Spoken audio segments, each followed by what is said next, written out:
As ações da Eletrobras começaram a ser negociadas ontem na Bolsa de Valores. Essa é a última etapa da operação que resulta na privatização da maior empresa do setor elétrico brasileiro.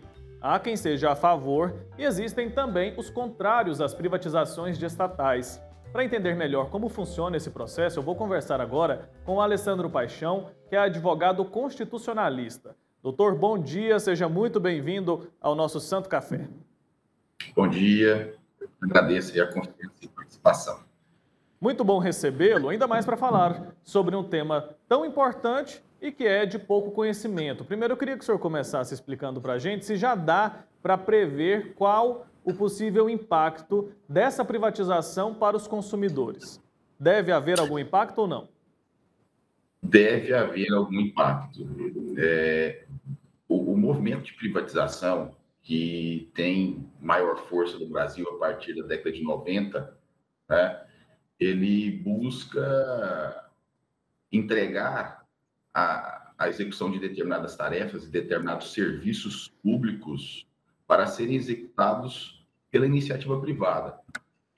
E a ideia, originariamente, desse movimento de privatização, de desestatização, é que com a competição própria da iniciativa privada, isso venha a ter um reflexo positivo. É uma questão de ideologia econômica do Estado.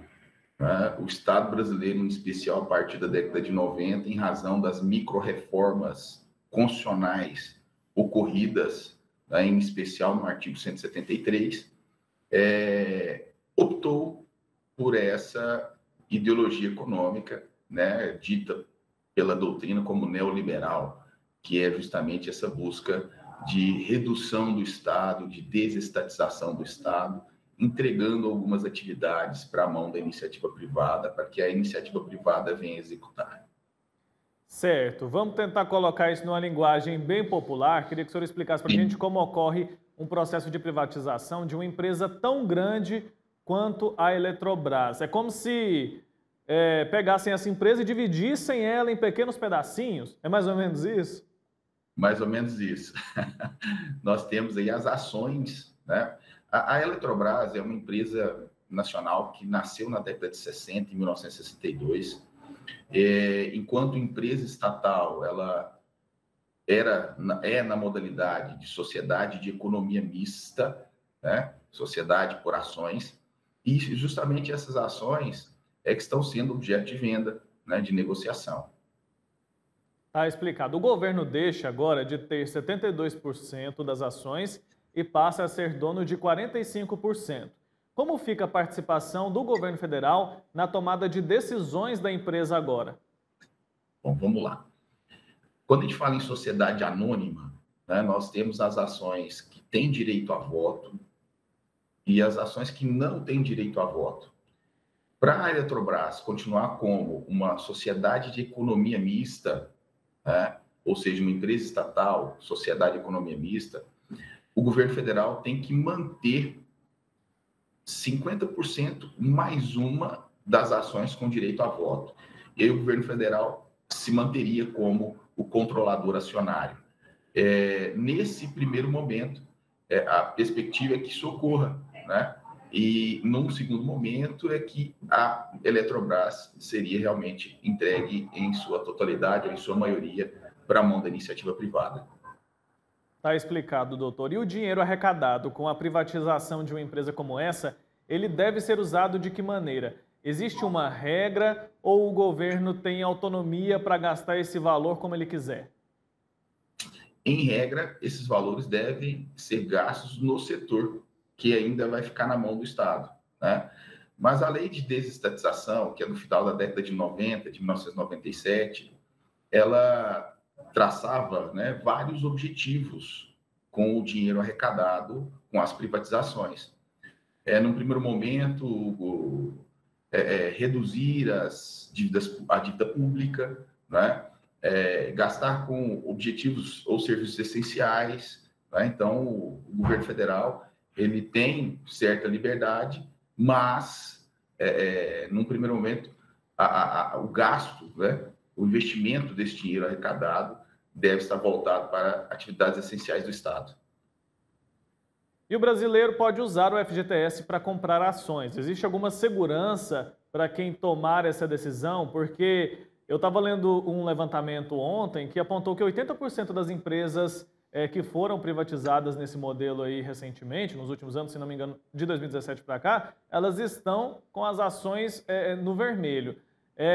O brasileiro que usar esse saldo do FGTS, que está parado, rendendo bem pouco, achar que é mais vantajoso investir nas ações da Eletrobras, esse brasileiro tem alguma segurança sobre esse valor ou não? Ele tem que saber que aquilo ali é um investimento que pode ter risco. É investimento que comporta risco, né? Nós estamos falando de mercado, comprar ações. Ontem mesmo isso já ficou claro, né? Com a possível venda, com o início da venda dessas ações, nós já tivemos uma queda no valor das ações. Então, não existe uma segurança de que esse investimento vai me trazer retorno. E o pior, que, infelizmente, pela nossa cultura econômica, né, pela nossa educação econômica, nós temos uma perspectiva de ganho imediato, célere, né, com esses investimentos. E ninguém tem essa segurança. Na verdade, quem buscar esse investimento, eu acredito que é um bom investimento, deve pensar a médio e longo prazo. De imediato, como você mesmo apontou, nós temos uma redução dos valores das ações. Pois eu queria falar um pouco mais sobre a questão do dia a dia do consumidor, porque a promessa sempre quando acontece uma privatização de uma empresa estatal ver aquela promessa de que terá mais investimentos, isso vai ser bom para a companhia, mas qual a segurança que o consumidor tem de que o preço da energia elétrica, no caso da Eletrobras, não vai aumentar? Existe essa segurança ou não? Porque uma empresa agora, uma empresa estatal, às vezes ela opera ali no prejuízo. Uma empresa, depois que ela fica privada, aquele grupo dono dessa empresa, ele não vai querer trabalhar levando prejuízo. Pode acontecer isso? Muito boa pergunta. Talvez assim, o ponto principal relacionado aos nossos telespectadores, aos ouvintes, né? Qual o impacto econômico disso no meu dia a dia, na minha vida, né? Será que o governo federal ele vai atuar? Ele pode atuar controlando esse contrato, controlando esses preços? E a fala é positiva, a resposta é positiva. Quando nós temos uma privatização desse porte, a gente tem que lembrar que o serviço ele continua sendo serviço público. O Estado transfere à mão do particular a execução da tarefa através de um contrato de concessão, né? Ou permissão, nesse caso seria um contrato de concessão. Então, esses particulares vão executar um serviço público e o Estado ele é o controlador desse contrato. O Estado controla esse contrato.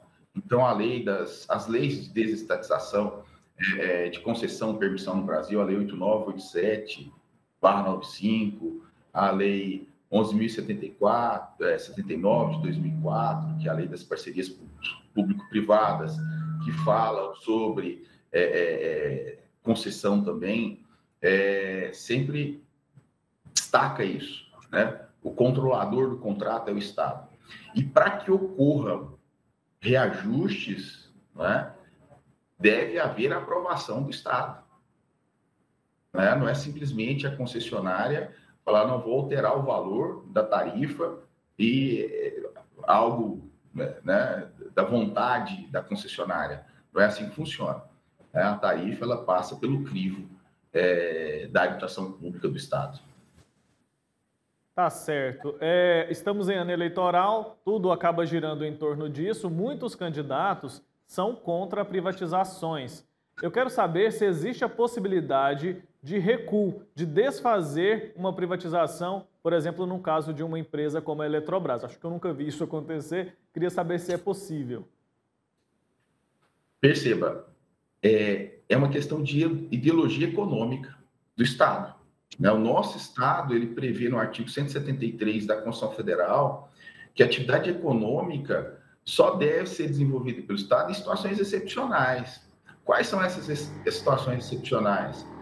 Questão de segurança nacional, interesse público relevante, né? está lá no caput do artigo 173 da Constituição Federal. E isso, né, permite que, conforme o governo, né, seja renovado, vamos colocar nesses termos, nós podemos ter, sim, a retomada da tarefa. As concessões de serviço público, elas podem, né, primeiro, pela má execução da tarefa, quando a concessionária não presta um serviço de qualidade, ser retomado o serviço por parte do Estado. Segundo, por interesse público justificado. Então, por interesse público justificado, o Estado pode retomar a tarefa? Pode retomar a tarefa. Né? E aí vem a questão da ideologia econômica, né? Que isso pode ser amanhã com outro governo que não tem essa linha econômica neoliberal, privatizante, desestatizante, que ocorra a retomada desses serviços com a devida indenização a essas empresas concessionárias. Tá ótimo, doutor Alessandro Paixão, advogado constitucionalista. Obrigado pelo seu tempo aqui, por esclarecer um pouco mais para a gente a respeito desse assunto. Até uma próxima oportunidade, viu? Eu que agradeço e me coloco à disposição de vocês. Um grande abraço. Tchau, tchau.